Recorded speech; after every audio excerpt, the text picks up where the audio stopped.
मिथिलांचल का एकमात्र TV channel Mithila much news अब यूट्यूब पर भी। आप यूट्यूब पर मिथिला मच न्यूज सब्सक्राइब कर न्यूज के लिए रहे अपडेट। इसके अलावा पोर्टल पर www.mithilamachnews.com पर भी दिन भर की खबरें ब्रेकिंग के साथ। नमस्कार, मिथिला मच न्यूज के आज के बुलेटिन में आपका स्वागत है। मैं हूं सीमा झा। डालते हैं आज के प्रमुख खबर पर। कमला नदी में आए भीषण बाढ़ से झंझारपुर प्रखंड के नरवार गांव के पास टूटे बांध को ग्रामीणों ने पहले बाढ़ प्रभावित आपदा मुआवजा देने एवं उसके हाथ बांध बांधने को लेकर काम को रोक दिया और काफी हो हंगामा करते हुए जल संसाधन नियंत्रण कार्यालय 2 नरवार झंझारपुर में 50 से 60 की संख्या में बाढ़ प्रभावित ग्रामीणों ने पहुंचकर कार्यालय में तोड़फोड़ करने लगे। वहीं वहां बैठे झंझारपुर एसडीएम डीएसपी समेत मौजूद सभी अधिकारियों पर हमला बोल दिया, जिसमें कई अधिकारी घायल हो गए। वहीं प्रशासन ने सभी मांगे एक तरह से मान ली। वहीं एक बार फिर ट्रैक्टर टूटान स्थल तक बोरा लेकर जाने लगे कि महिलाओं ने उक्त आशय का लिखित मांगा। वहीं झंझारपुर वीडियो ने लिखित दे दिए। काम शुरू करने की प्रक्रिया शुरू हो गई। अचानक दोपहर 3 बजे उसराहा टोल के लोग लाठी से लैस होकर आधम के और कार्यालय पर हमला कर दिया। कई कर्मियों की पिटाई भी की गई और कार्यालय की संपत्ति को नुकसान भी पहुंचाया गया। देर रात तक मधुबनी जिले के दर्जनों थाना व कई डीएसपी एसपी तटबंध कैंप किए हुए हैं। वहीं भाग रहे एक को पुलिस ने हिरासत में ले लिया तो दूसरी तरफ पुलिस उससे पूछताछ कर रही है। जेसीबी की छीनी हुई चाबियां हिरासत में लिए गए युवक से उनके परिजनों को वार्ता कर वापस लाने की बात हो रही है। क्या स्थिति है पानी का इधर? ये पानी बहुत आज बढ़ गया है। एक पानी रत्नोपट्टी शुभंगरपुर बाजितपुर में जा रहा है गांव में, वार्ड नंबर 8, 9, 23 में।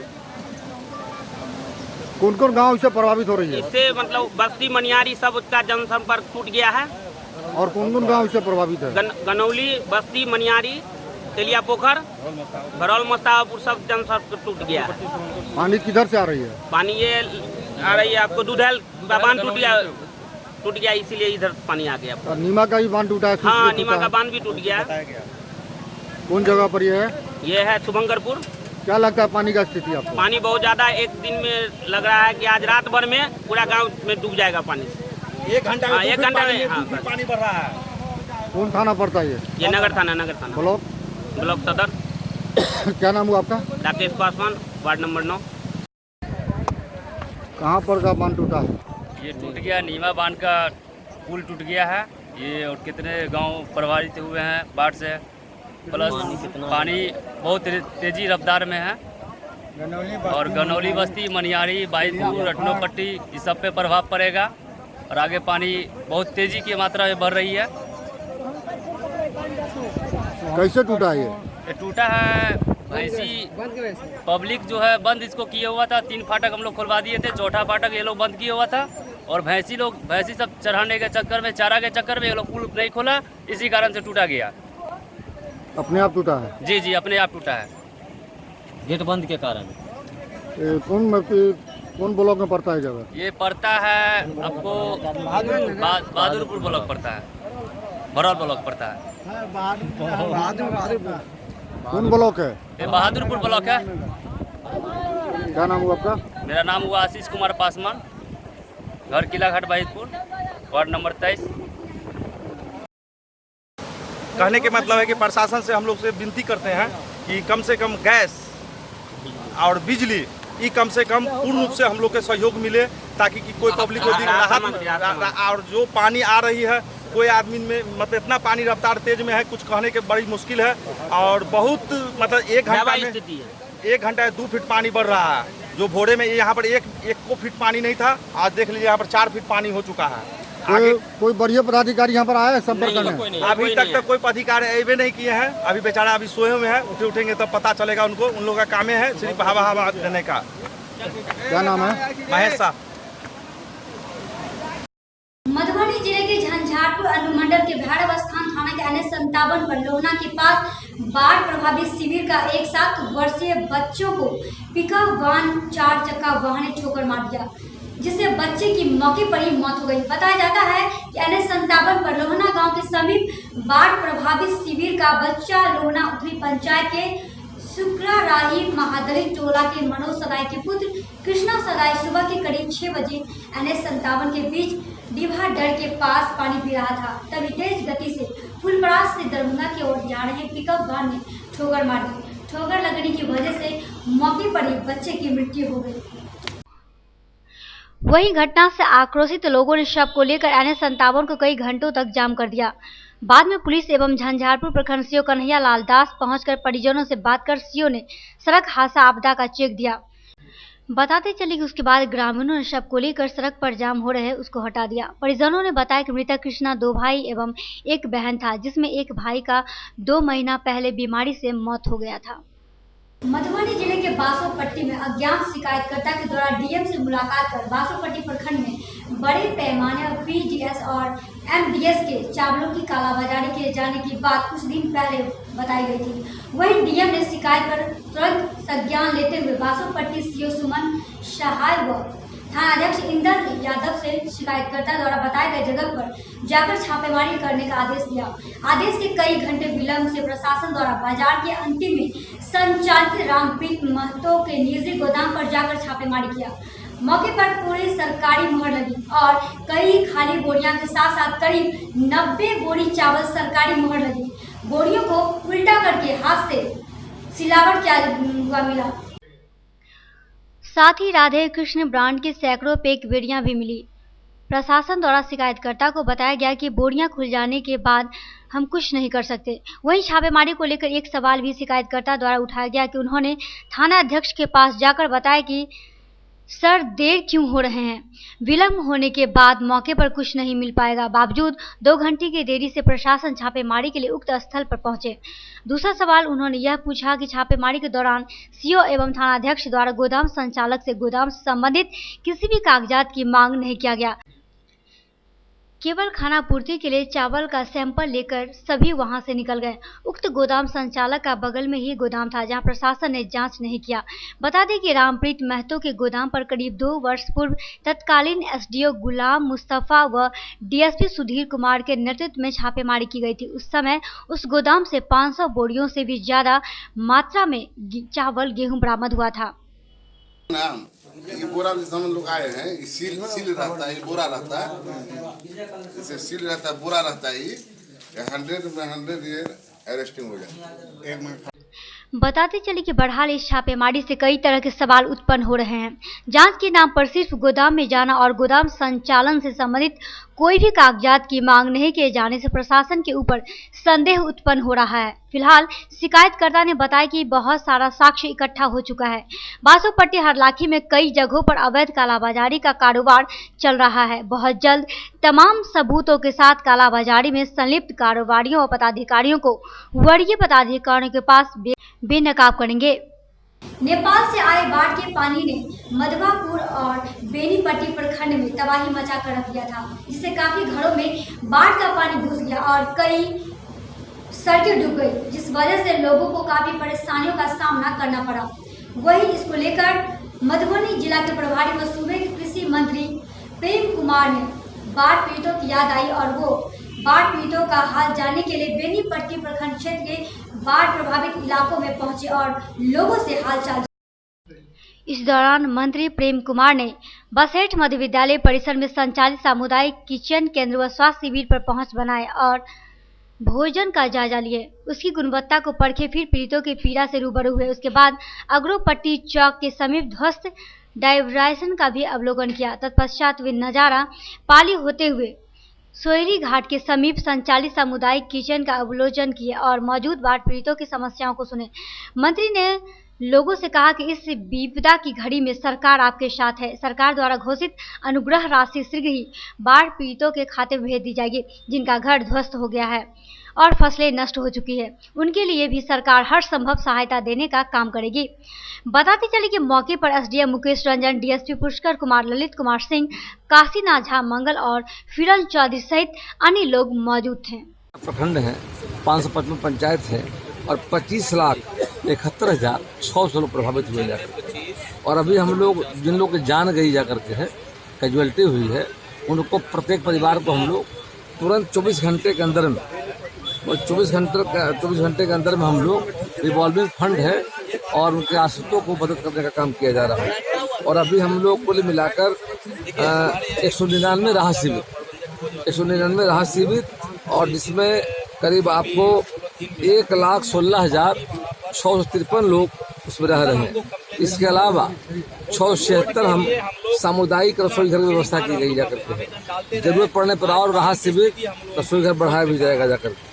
और भोजन गुणवत्ता आपको उनके खाते में राशि मतलब भेजने की हमारी योजना है और उसका सर्वे कराया जा रहा है। और कुल मिलाकर मैं देख रहा हूँ direct benefit transfer public finance management system PFMS के माध्यम से उनके खातों में हम राशि उपलब्ध कराएंगे। डाटा तैयार हो रहा है और अभी बात हुई है 12,000 लोग यहाँ पर का लिस्ट बना है और लिस्ट बनवा रहे हैं। और हम लोग का प्रयास है जो भी प्रभावित परिवार हैं उनको जो सहायता मिलना चाहिए पूरी सहायता देने का प्रयास किया जा रहा है। अभी हम लोग जा रहे हैं और अभी हम लोग वहाँ पर बैठक भी करने जा रहे हैं और बैठक करके और समीक्षा करेंगे पूरे जिले का कि जिले के अंदर जो पंचायत। वहीं बैठक में माननीय विधायक फुलपरास अनुमंडल पदाधिकारी, फुलपरास अनुमंडल पुलिस पदाधिकारी, फुलपरास एवं सभी विभागों के पदाधिकारीगण तथा जनप्रतिनिधि उपस्थित थे। बैठक में जिला पदाधिकारी मधुबनी के द्वारा बताया गया कि अब तक जिले में 12 मृतकों के आश्रितों को अनुदान राशि के तहत 4 लाख रुपए का चेक वितरित किया गया है। बाढ़ प्रभावित क्षेत्रों में जीविका के माध्यम से ब्लीचिंग पाउडर का छिड़काव एवं वितरण कराया जाएगा। साथ ही बताया गया कि पशुओं के टीकाकरण कार्य किया जा रहा है। क्षतिग्रस्त सड़कों को एवं बिजली व्यवस्था को शुरू करने का कार्य किया जा रहा है। अनुमंडल कार्यालय फुलपरास के सभा कक्ष में बिहार सरकार के आपदा प्रबंधन विभाग के मंत्री लक्ष्मेश्वर राय के द्वारा बाढ़ से हुई क्षति एवं बाढ़ राहत से संबंधित कार्यों की समीक्षा की गई। वहीं मंत्री आपदा प्रबंधन विभाग बिहार द्वारा विद्युत विभाग, सड़क निर्माण विभाग एवं बाढ़ नियंत्रण विभाग को पूरे जिले में शीघ्र विद्युत सुविधा बहाल करने, सड़कों की मरम्मति व आवागमन सुचारू करने, बाढ़ कटाव स्थल पर मरम्मति करने का निर्देश दिया गया, जिससे बाढ़ प्रभावित लोगों को तत्काल राहत मिले। इसके बाद ही सभी जिले के सभी प्रभावित प्रखंडों की GR राशि का भुगतान शीघ्र कराने का निर्देश दिया। उन्होंने सभी जनप्रतिनिधियों को अपने अपने क्षेत्र के बाढ़ से हुई क्षतिग्रस्त सड़कों की सूची तथा अन्य समस्याओं की सूची बनाकर देने को कहा। सीएम विधि महाविद्यालय में सेल्फी विद कैंपस यूनिट कार्यक्रम को लेकर 1 दिवसीय कार्यशाला का आयोजन किया गया, जिसका उद्घाटन क्षेत्रीय संगठन मंत्री निखिल रंजन, जिला प्रमुख विनोद झा, विभाग संगठन मंत्री हेमंत मिश्रा एवं जिला संयोजक सूरज ने संयुक्त रूप से दीप जलाकर कार्यक्रम का विधिवत उद्घाटन किया और यह कार्यक्रम 2 सत्र में चला। वहीं जिससे ज़्यादा से ज़्यादा छात्रों को जोड़कर राष्ट्रवाद का व्यापक स्तर पर विस्तार हो सके, इस कार्यक्रम के माध्यम से +2 स्तर के सभी विद्यालयों को सभी ITI कॉलेजों, समर्था प्राप्त तथा अंगीभूत महाविद्यालयों में IIM, medical college, ITI, engineering college में इकाई बनाकर छात्रों को जोड़ा जाएगा। राष्ट्रीय महाअभियान के तहत छात्रों को कक्षाओं में अधिक से अधिक अध्यापन करने के लिए प्रेरित करेगी। इसके साथ ही स्वच्छ परिसर, स्वस्थ परिसर की कल्पना को साकार किया जाएगा। डखा और गला घोटू बीमारी की रोकथाम एवं बाढ़ के दौरान मवेशियों को इसके चपेट में आने से बचाने के लिए पशु एवं मत्स्य संसाधन विभाग द्वारा टीकाकरण सह राहत शिविर का शुरुआत किया गया। यह मुहिम मधुबनी जिले के बेनीपट्टी प्रखंड क्षेत्र के सभी पंचायतों में चलाया जा रहा है। इस कार्य का शुभारंभ CO प्रमोद कुमार सिंह एवं पशु चिकित्सा पदाधिकारी डॉक्टर सुमन व डॉक्टर अरविंद देव ने किया। वहीं इस दौरान पदाधिकारियों ने बताया कि डकहा, गाल घोटू व बाढ़ से उत्पन्न होने वाली बीमारी से पशुओं को बचाने के लिए टीकाकरण अभियान चलाया जा रहा है, जो बसेट, सोयली घाट, जगत सहित कई गांवों में चल रही है। इसके तहत अब तक 700 मवेशियों को टीका लगाया गया है। साथ ही यह अभियान अभी लगातार चल रही है। बाढ़ का पानी घरों से उतरने के बाद प्रशासन ने टूटे हुए स्थल को बांध को रिपेयर करने की योजना बनाई है। जी हां, वही शुक्रवार को ट्रैक्टर पर बोरा बरगढ़ लदकर टूटान स्थल तक ले जाने का बाढ़ नियंत्रण प्रमंडल संख्या 2 से प्रारंभ किया गया। वही दूसरी ओर इसको लेकर महिलाओं ने ट्रैक्टर को रोक दी। काफी संख्या में ग्रामीण बाढ़ नियंत्रण कार्यालय पर इकट्ठा हो गए। सूचना मिलते ही ADM, SDM, DSP सहित कई थानों की पुलिस भी पहुंची और वार्ता हुई। लोगों ने मांग किया कि जमींदोज हुए मकान मालिक को मकान दे।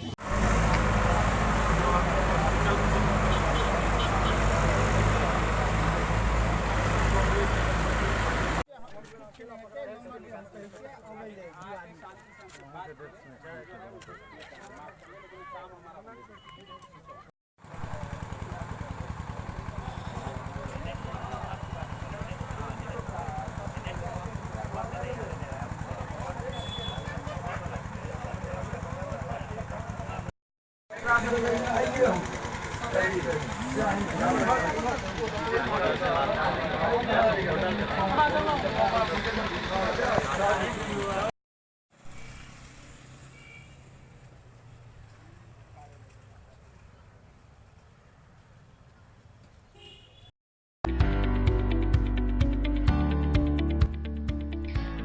रेजेंसी एसी, वाईफाई एवं आधुनिक सुविधा से सुसज्जित हर एक कक्ष यह सहित बेकरी के कई आइटम उपलब्ध। स्वादिष्ट फैमिली रेस्टोरेंट आपके स्वाद पर वर्षों से खरा। आपकी संतुष्टि हमारा विश्वास, अवश्य पधारें। Gurukul public school, TBDC road, Laheriasarai, Darbhanga. अनुभवी एवं भारत के अलग अलग प्रांत से शिक्षक शिक्षिकाओं द्वारा प्ले से 10वीं कक्षा तक सीबीएसई पैटर्न से पढ़ाई की व्यवस्था। लड़के एवं लड़कियों के अलग अलग छात्रावास की उत्तम व्यवस्था। जो छात्रों के लिए अलग से पढ़ाई की व्यवस्था। स्कूल एडमिशन और डे बोर्डिंग के लिए जल्द संपर्क करें। Gurukul public school. Rose the Medicity by doctor M K. Shukla. Darbhanga के ग्रामीण से शहर तक का एक विश्वास। रोज द मेडिसिटी। इमरजेंसी, शिशु एवं सामान्य के साथ हर चिकित्सीय व्यवस्था। संपर्क करें। Rose the Medicity, Digghi west, Misartola, Darbhanga. Hospital, Mithilanchal का गौरव। आउटडोर में विशेषज्ञ चिकित्सकों की सुविधा। गंभीर मरीजों के लिए हाईटेक इमरजेंसी, हर सुविधाओं से लैस। Paras hospital, VIP road, Alalpatti, Darbhanga. Don Bosco school, Bibi Pakar, Darbhanga. CBSE 10+2 New Delhi द्वारा मान्यता प्राप्त विद्यालय। सभी विषयों की कॉन्सेप्ट आधारित कक्षाएं। बच्चों के लिए छात्रवृत्ति की व्यवस्था। विज्ञान प्रयोगशाला, कंप्यूटर लैब एवं स्मार्ट क्लासेस की व्यवस्था। प्रारंभ, जल्द संपर्क करें। Don Bosco school, Bibi Pakar, Darbhanga.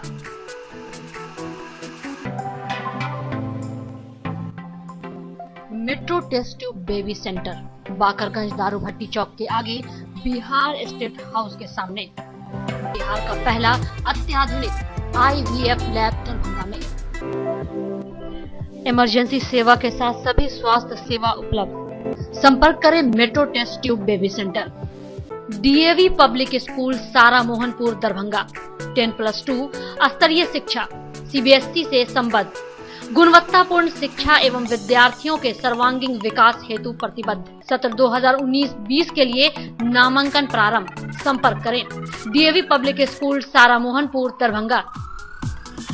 Saint Columbus English school, Shivaji Nagar, Darbhanga. निःशुल्क कंप्यूटर शिक्षा, स्मार्ट क्लासेस की विशेष व्यवस्था। उर्दू के पढ़ाई की विशेष व्यवस्था। वाहन की व्यवस्था। मार्शल आर्ट की स्पेशल ट्रेनिंग की व्यवस्था। गरीब एवं मेधावी स्टूडेंटों के लिए निःशुल्क शिक्षा की व्यवस्था। सीसीटीवी कैमरा द्वारा आपके बच्चे की सुरक्षा की विशेष व्यवस्था। नामांकन के लिए संपर्क करें। Saint Columbus English school,